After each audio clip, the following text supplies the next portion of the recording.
स्वागत आहे तुमचं सुबोध जाधव इंग्लिश सोल्युशन या यूट्यूब चॅनलमध्ये. आपण आज या व्हिडिओमध्ये बघणार आहोत इयत्ता 9वीचा युनिट 3 मधील 3.4 थिंक बिफोर यू स्पीक म्हणजेच बोलण्यापूर्वी विचार करा हा लेसन आज आपण काय करणार आहोत या व्हिडिओमध्ये कव्हर करणार आहोत. सर्वात महत्त्वाची सूचना अशी की या व्हिडिओच्या डिस्क्रिप्शनमध्ये तुम्हाला काय तर युनिट 3 चे सर्व लेसन आणि पोएमची लिंक्स तुम्हाला दिलेली आहे. त्यामध्ये जाऊन तुम्ही पूर्ण युनिटचे व्हिडिओ तुम्ही बघू शकता. त्याचबरोबर आणखीन एक महत्त्वाची गोष्ट अशी की हा जो लेसन आहे तो खूप छान आहे. त्यामुळे सुरुवात तुम्ही केल्यानंतर वन टाइमच हा व्हिडिओ तुम्ही बघा जेणेकरून तुम्हाला चांगल्या प्रकारे व्हिडिओ समजून जाईल. आणि हा व्हिडिओ बघितल्यानंतर निश्चितच आपण जी वायफाय बडबड करतो निश्चितच ती काय होऊन जाणार आहे, बंद होऊन जाईल आणि आपण कमी बोलायला लागू अशी मला अपेक्षा आहे. चला तर वेळ न गमावता आपण सुरुवात करतोय. थिंक बिफोर यू स्पीक म्हणजेच बोलण्यापूर्वी विचार करा हा लेसन समजून घ्यायला.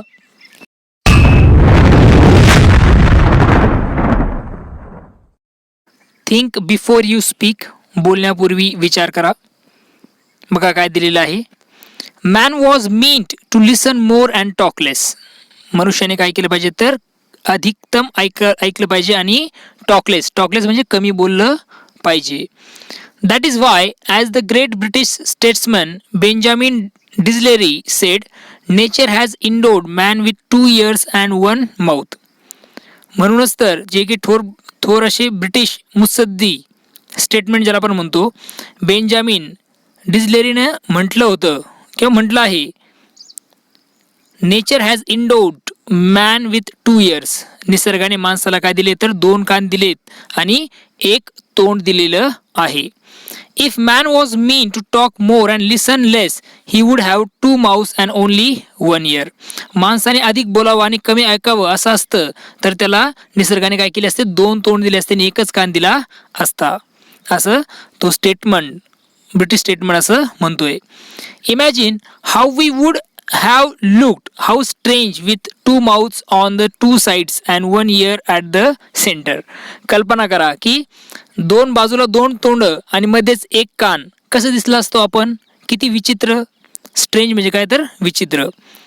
इमॅजिन करायचं तुम्हाला की तुम्हाला काय तर 2 बाजूला 2 तोंड आहेत आणि मध्ये काय तर 1 कान आहे, ते कसं विचित्र आपल्याला दिसलं असतं. सेकंड पॅरेग्राफमध्ये काय दिलं बघा. अँड माइंड यू आणि लक्षात घ्या the ears are like funnels. ही जी काही कान आहेत हे कसे असतात तर नळसळ्यासारखे असतात.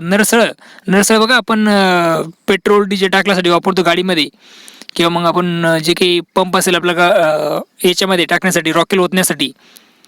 ओके, ते फनल म्हणजेच काय नळसळ्यासारखं असतं. कान कशा आहेत तर नळसळ्यासारखे आहेत.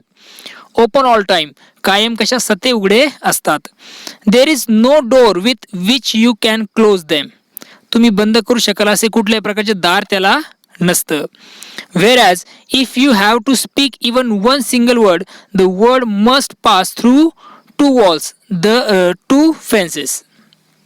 उलट तुम्हाला एक जरी शब्द बोलायचा असला तरी त्याला 2 भिंतींमधून किंवा मग 2 कुंपणांमधून जावं लागतं. मग कुठले कुंपण आहेत ते तर पहिलं बघा काय दिलंय. There is firstly the fence of these 2 rows of teeth. पहिलं कुंपण म्हणजे दातांच्या 2 ओळी. म्हणजे आपल्या तोंडामध्ये बघता तुम्ही खाली दात असताना वरती साईडला दात असतात म्हणजे ते एक प्रकारचं कुंपण. देअर इज सेकंडली दुसरं काय आहे बघा द फेन्स ऑफ 2 lips. आणि आपल्या ओठांचे जे काही दुसरं आहे ते ओठांचं दुसरं कुंपण. म्हणजे ज्यावेळेस तुम्हाला बोलता त्यावेळेस तुम्हाला 2 कुंपण किंवा 2 भिती असतात. पहिलं म्हणजे काय दात आणि दुसरं म्हणजे काय तर ओठ. हे बंद असतात. आपल्याला बोलायचं असतं एखादं वर्ड तर आपल्याला ते उघडावे लागतात. बरोबर आहे. ओके चला. Before a word can speak it has to pass. It has to pierce through these 2 walls. Okay, बोलण्यापूर्वी म्हणजे शब्द उच्चारण्यापूर्वी त्याला या 2 भिंतीमधून जावं लागतं. या 2 भिंती 2 कुंपणं भेदून जावं त्याला लागतं. Okay, it has to pass म्हणजे त्याला त्याच्यातून जावंच लागतं. It has to pierce through these 2 walls. या 2 वॉलमधून त्याला जावंच लागणार आहे. थ्रू दीज 2 fences या 2 कुंपणांमधून. Therefore we must think at least twice before we utter a word. म्हणून शब्द उच्चारणेपूर्वी निदान 2दा तरी आपण काय केलं पाहिजे, विचार करायला पाहिजेत. याच्यामागचं कारण काय तर हा जो शब्द येतो तो दोन कुंपणांना किंवा दोन भिंतींना भेदून येत असतो. त्यामुळे शब्द बोलताना कमीत कमी दोनदा तरी आपण काय केलं पाहिजे तर विचार केलाच पाहिजे. तिसरा पॅराग्राफ काय सांगतो बघा. A very wise man once remarked that of the unspoken word you are a master, of the spoken word you are a slave. Okay, a very wise man एका अतिशय चतुर असं माणसानं म्हटलेलं आहे. रिमार्क म्हणजे बोलणे. तो एक अशा प्रकारचा एक चतुर असा व्यक्ती, सुज्ञ किंवा चतुर असा व्यक्ती ज्याने एकदा म्हटलं आहे की the unspoken word you are a master, म्हणजे न बोललेल्या शब्दांचे तुम्ही मालक असतात. Of the spoken word you are a slave, परंतु बोललेल्या शब्दांचे तुम्ही काय होतात तर गुलाम बनतात. म्हणजे जर तुम्ही शब्द बोलले नाही तर तुम्ही त्या शब्दांचे काय मालक आहात, आणि जर तुम्ही शब्द बोलले तर त्यावेळेस तुम्ही काय होतात त्या शब्दांचे काय होतात गुलाम होत असतात, असं तो सुज्ञ किंवा वाईज मॅन म्हणत आहे. Once you have spoken a word you cannot get it back. एकदा उच्चारलेले शब्द काही केल्या तुम्ही वापस घेऊ शकत नाहीत. डू व्हॉट यू विल, तुम्ही काहीही करा, ओके, ते वापस येणार नाहीत. Therefore you must be careful about the words that you spoke. म्हणून जे शब्द तुम्ही बोलणार आहात त्याविषयी तुम्ही अतिशय दक्ष असायला पाहिजेत. म्हणजे तुम्ही एकदम केअरफुल, एकदम तुम्ही त्याबद्दल कशा असावे दक्ष असणं अपेक्षित आहे कुठलाही शब्द बोलण्यापूर्वी. Once the word has left your lip you will not be able to get it back. तुमच्या ओठातून एकदा शब्द बाहेर पडला की तुम्हाला तो मागे घेता येणार नाही, हे तुम्ही लक्षात ठेवा. चला पुढचा पॅराग्राफ काय सांगतो बघा. What are unspoken words. न बोललेले शब्द म्हणजे काय, अनस्पोकन वर्ड्स म्हणजे काय, न बोललेले शब्द म्हणजे काय. They are things you want to say but remain unsaid as thoughts in your mind. तुम्हाला सांगायच्या असतात पण न सांगता राहून जातात अशा गोष्टी, म्हणजे तुम्हाला ज्या गोष्टी सांगायच्या आहे परंतु त्या न सांगता राहून जातात अशा गोष्टींनाच काय म्हणतात तर न बोललेले शब्द म्हणतात. म्हणजेच तुमच्या मनातील एक विचार as thought in your mind, म्हणजे तुमच्या मनातील एक विचार म्हणजेच काय तर अनस्पोकन वर्ड आहे. त्याच आपण काय म्हणतो अनस्पोकन वर्ड असं म्हणतो. तुम्हाला बोलायचं पण ते बोलण्याच राहून जातं, आणि तुमच्या मनात जी काही गोष्ट आहे, मनातील जो विचार आहे त्यालाच काय म्हणतात तर अनस्पोकन वर्ड किंवा मग न बोललेले शब्द असं म्हणतात. Once you have put the thoughts into words. जेव्हा एकदा का तुम्ही तुमचे जे थॉट्स आहेत, विचार जे आहेत, विचारातले जे शब्द जे असते जे विचार शब्दांमध्ये येतील. Once the word have left your tips, आणि ते आलेले शब्द जे काय होतील तुमच्या जिभेच्या लिप्सच्या म्हणजेच ओठांच्या बाहेर जातील. You can not change them, तुम्ही त्यांना बदलू शकत नाही. ऑर कंट्रोल देम, किंवा मग तुम्ही त्यांना थांबवू सुद्धा शकत नाहीत. म्हणजे एकदा तुम्ही बोलले ते शब्द बाहेर गेले ते गेले, तुम्ही त्यांना थांबवू शकत नाही आणि त्याला तुम्ही काय करू शकत नाही, चेंज सुद्धा करू शकत नाही. A young man went to his spiritual teacher and said. एक तरुण मनुष्य त्याच्या आध्यात्मिक गुरुकडे गेला, स्पिरिच्युअल टीचरकडे गेला आणि त्या शिक्षकाला तो म्हणाला, I have spoken very harsh and unkind words to my friend. मी माझ्या मित्राला अतिशय कठोर, हार्श म्हणजे कठोर, आणि अनकाइंड, अनकाइंड म्हणजे निष्ठुर शब्दामध्ये बोललेलो आहे. And he is deeply hurt, आणि तो अतिशय दुखावला गेलेला आहे, म्हणजे तो माझ्याकडून अतिशय दुखावला गेला आहे. I am afraid I have lost my friendship with him. त्याच्याबरोबर माझी मैत्री तुटणार, आता तुटणार अशी मला भीती वाटत आहे. आय एम अफ्रेड, मला भीती वाटत आहे. I have lost my friendship with him, माझी मैत्री त्याच्यासोबत तुटणार म्हणून. How can I make amend. Okay, तर त्याचं मी आता त्याचं परिमार्जन मी आता कशा प्रकारे करू. ओके, अमेंड म्हणजेच काय परिमार्जन करणे, किंवा मग त्याचं त्याबद्दल काय करणं तर क्षमा मागणे असेल, किंवा आपण त्याला काय म्हणतो दुरुस्त करणे, इम्प्रूव्ह करणे, किंवा मग सुधारणा करणे. तर मी त्यामध्ये कशा प्रकारे सुधारणा करू, त्याला मी कशा प्रकारे इम्प्रूव्ह करू, असा प्रश्न त्या यंग मॅनने त्या स्पिरिच्युअल टीचरला विचारलं. The wise teacher gave him a fresh sheet of blank paper and pen. Okay, मग त्या सुज्ञ गुरुजींनी काय केलं, एक कोरा कागद आणि एक पेन त्याच्या हातामध्ये दिला.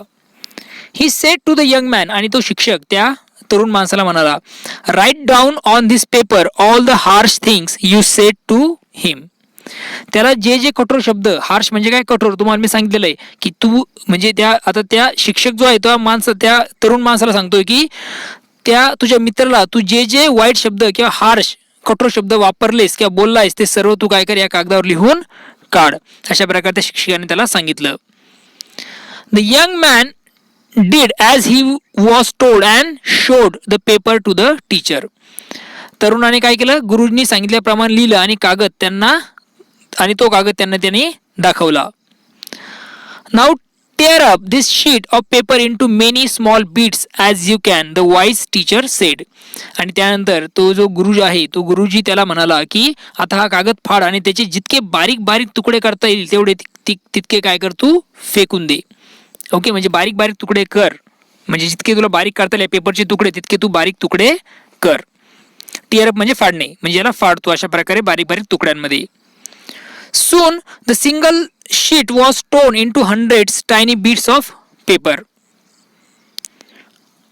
ओके, मग त्या मुलाने काय केलं बघा, म्हणजे जो तरुण आहे त्याने काय केलं, शिक्षकाने सांगितल्याप्रमाणे ते तुकडे केले. सून म्हणजे लवकरच, द सिंगल शीट म्हणजे तो एक सिंगल जो पेपर आहे तो त्यांनी काय केला, हंड्रेड्स ऑफ टायनी बिट्स म्हणजे बारीक बारीक तुकड्यांमध्ये त्यांनी काय केला, तो जो कागद आहे तो त्यांनी फाडला. टोर म्हणजे फाडणे. Throw the bits of this window the teacher told. त्या शिक्षकाने त्याला सांगितलं, त्या गुरुने त्याला सांगितलं की खिडकीतून काय करते, तुकडे बाहेर फेकून दे.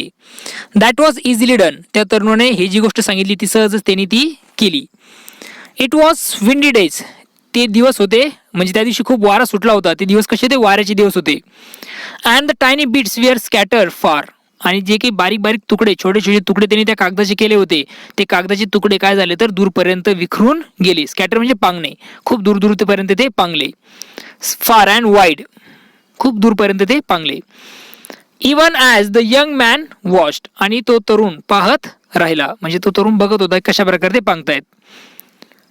नाव गो out into the street and collect as many bits of the paper as you can, the teacher ordered him.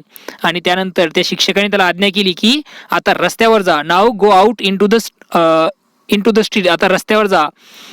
and collect as many bits of paper as you can. आणि तुला जेवढे कागद गोळा करणं शक्य आहे तेवढे तू गोळा करून आण.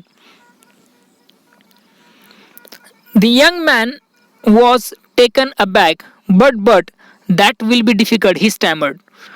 तरुण मनुष्य जो आहे, तो तरुण जो मनुष्य आहे, तो मुलगा आहे, तो मागे फिरला. तिने मागे भरून बघितलं गुरुकडं आणि तो काय म्हणतो बघा, but that will be difficult, he stammered. आणि तो पुटपुटला. काय पुटपुटला, परंतु हे कठीण आहे. दॅट विल बी डिफिकल्ट, ते कसं आहे तर खूप अवघड आहे. अशा प्रकारे तो तरुण मनुष्य बोलला. It will be difficult indeed, but do give it a try, the teacher suggested. ते खरंच अवघड आहे, पण प्रयत्न तर कर. गुरुजींनी त्याला सुचवलं, म्हणजे गुरुजींनी त्याला सांगितलं, सुचवलं, ॲडवाइस केलं, सजेस्ट केलं की तू, मला माहिती आहे ते अवघड आहे, परंतु तू काय कर तर प्रयत्न तरी कर. The young man went out. He returned half an hour later, exhausted. तरुण बाहेर गेला. He returned half an hour later. आणि तो काय झालं तर अर्ध्या तासाने दमून भागून तिथे परत आला. एक्झॉस्टेड म्हणजे तो थकलेला होता. He had not been able to get hold of a single torn bit from the paper he had torn up just a while earlier.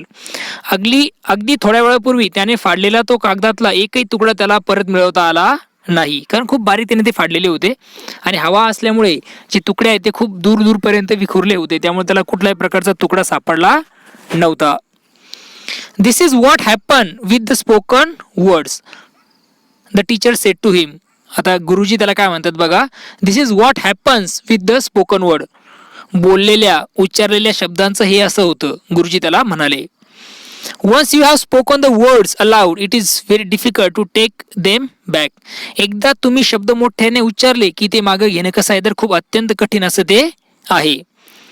Therefore, म्हणूनच learn to think before you speak in अँगर. म्हणूनच रागाने बोलण्यापूर्वी आधी विचार करायला शिका, असं त्या गुरुने त्या तरुणाला सांगितलं.